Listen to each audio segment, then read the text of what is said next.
Now, to explain how this works, rather than going through here's 6 points and going through each one, I thought better in a context like this, just to make it a bit more interesting, just look at companies that actually use crowd power.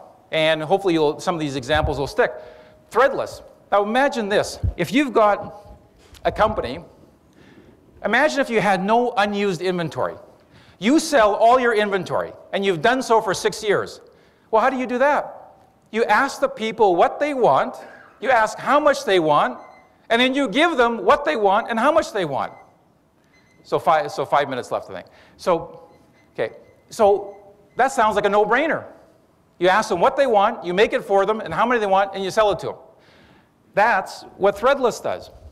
Now, you might be asking yourself, do people make money from this? Well, this is one of the trends that's happening now in the Web 2.0 crowd power space. You have to start paying people a little bit, but they still don't do it just for the money.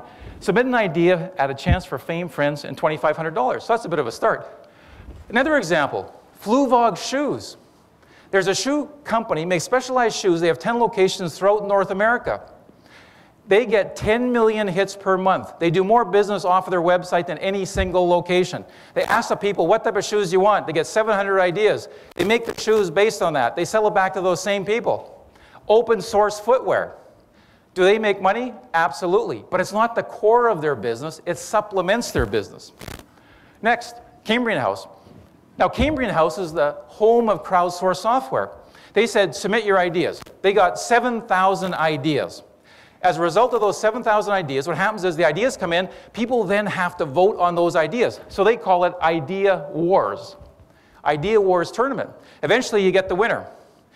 I have to disclose, we're doing a deal with Cambrian House to use their platform, so we're in the midst of building what's hopefully a $100 million company. So we're actually partnered with them. As a result of my interview with them in the book, one thing led to another, and now we're partners. So I just have to disclose that. Another example, Now Public.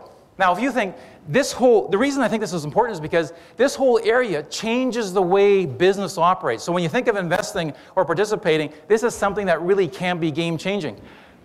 Now Public, a participatory news network which mobilizes an army of reporters. They have 150,000 reporters throughout the world.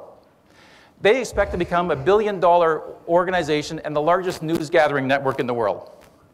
So best practices. Need to have easy tools, clear parameters, reputation system.